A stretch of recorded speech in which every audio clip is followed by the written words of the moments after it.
big volume. And I like to go into the office and just like absorb, Yeah. if I wasn't busy, but that was kind of my way in. So getting licensed, you said that was 2010, right? Mhm. Okay, Yeah. so 2010, you got a taste of some sales, for the developer. You got some taste of the back end side of actually doing the development. Yeah. Um, when you got in, you went full 100% commission based. I'm Yeah. always curious. Did you have more doubters, more supporters? I'm assuming someone like yourself, who was a high achiever, in all aspects of life, right? You probably had a lot of supporters, knowing that you're going to perform. But I'm always curious, did you have people like eh, talking, saying, "Hey, like, what are you doing? Like, you're going Yeah. I 100% mean, commission. Like, what's going on?"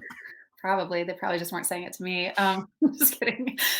Most of the time, that's how it goes. Yeah, yeah, which I've learned to just doesn't matter. That voice doesn't matter. But, Or was it someone saying that you can't sell real estate, and you're just like, "Oh, I'm gonna go show you." yeah, let me show you. Let me show you. It's funny. My husband was the one that was like, "You should have done this like 5 years ago." We Oh, talked wow. about it a few times. When I was in between the development jobs, he was very encouraging, just like, "You Yeah. would be so good at this." So I think having that, like, made me not really have that much doubt. It was really weird leaving a very nice, solid, stable paycheck once a month, twice a month. Like that was Yeah. odd to not have. But I think honestly, it keeps me motivated in a weird way. It's like we know in this business, like there is no guarantee, like what your next deal is, and so Yeah. I think it was a transition for sure.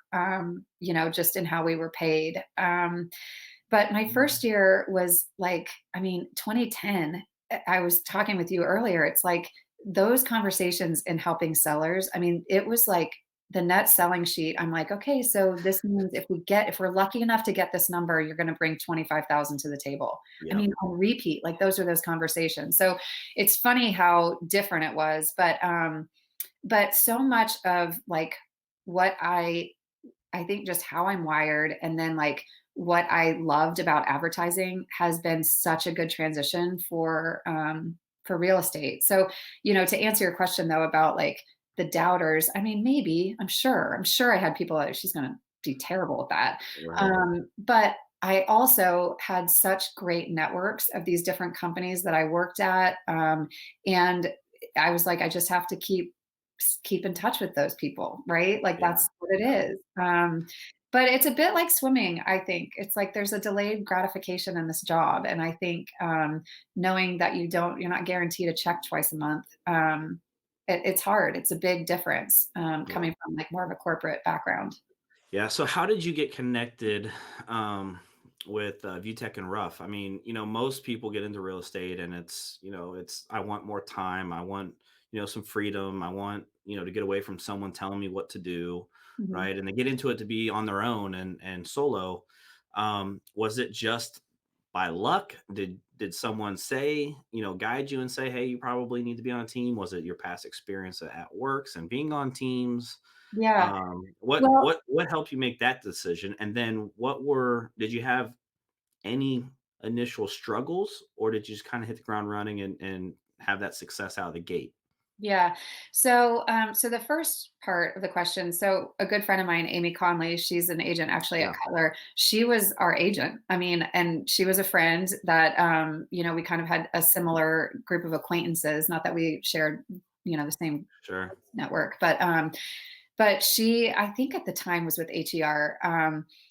Not that it mattered, but I was like, just talking to her and she knew we were living downtown at the time and I knew we were going to get to the suburbs and she's like the way the market was, I mean, again, it's like people were trying to keep the lights on in those Yeah. days. And I know if you weren't in it, like it sounds like I'm joking, but it was terrible. Right. And so Right. Amy was like, I would love to bring you on, but I don't even know what I would give you, And I was like, that's okay. That's okay. So she was one to say like, you should call Marilyn and Jeff. And then I think at the same time, someone else said that because they reached out to me and I was just like, okay, so I had a meeting with them and that was it. I mean, I didn't like interview at all. Yeah. I just said, I remembered them from back in, my first development project, and I of course knew who they were.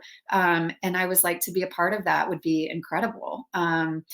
And it was great. I mean, I was there like 6.5 years and I learned so much. I mean, it felt like the way that they operated, it felt like a family, I mean, Mhm. it just, I think my first year though, let's be honest, my first year, I was not like any sort of rising star. I was just trying to figure it out, hoping I could. I mean, I honestly was like, if I could make my base salary from my first advertising job, I was going to be really happy. Cause I was like, I know that this is going to be like, one of those like one step back, two step forward Right. kind of moments. Right. And, Yeah.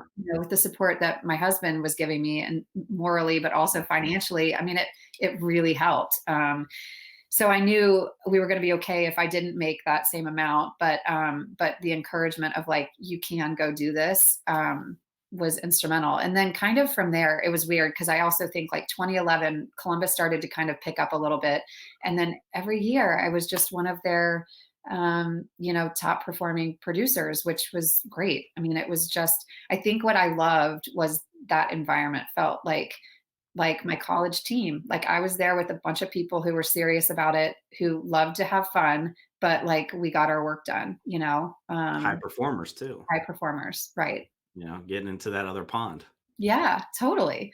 So, right. And so then I did get to a point again, I think we all have these moments in our life. For me, I think it was just having a milestone birthday. And I was like, if I don't do this now, I don't think I'm ever going to do it. But I was really craving my own brand. I was craving Mhm. my name on my work. And at the time, the way that the team was structured, we were sort of invisible in a way. Sure. And I didn't really care at all at first.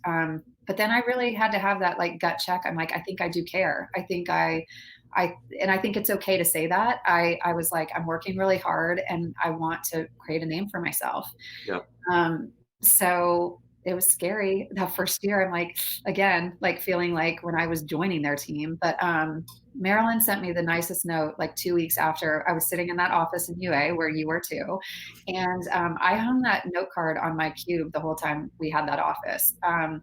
It was just one of those things that like, and I believe this, like, I always want to leave on good terms. And it was more, I was like, I just had outgrown the nest, right? It wasn't like Yeah.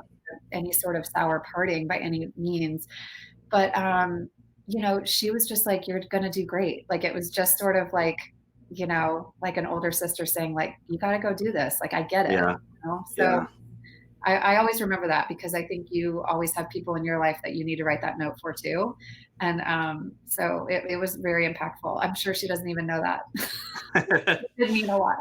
No, Yeah. you're right. I mean, like 2010, I got in 2011, but Mhm. I really didn't start selling until I think my license was technically August of 2011. So really 2012. And, it was a different time. It was a different, even then, I mean, we're still coming out of it. Yeah. And I tell agents today that are getting licensed and, they're like, this market's insane. And, I'm running around and I'm doing all the showings. I'm like, I think we worked just as hard in this market as we did in the down markets, right? It's just we did 30 showings and didn't write any offers. Yeah. At least you're Yeah. doing a showing and writing an offer. You just might Totally. be writing 30 offers That's instead of right. one. Like our time spent differently. Yeah, but it's one of those things like, I look back and I feel like I was blessed to come in at the tail end of it. I'm blessed that I didn't have to figure out how to get through it, in 08, 09, in Yeah. 2010. But I'm also blessed that, we came in at that time to where it was on the way out and and we are ahead of some agents that are getting in now in the sense of what do foreclosures look like? What does short sales look like? Right. What is that conversation? How do you have it, that difficult conversation of saying, hey, if we don't get this number, you got to bring 25 grand, or we have to think about going a short sale route, Yeah. and what's the impact of that with a homeowner, right? Hey, this means you won't be able to buy for 3 years, and I got a place for you to rent, or whatever the case may be. Yeah. And I think it's, for us, it's just we have some of those tools and things in our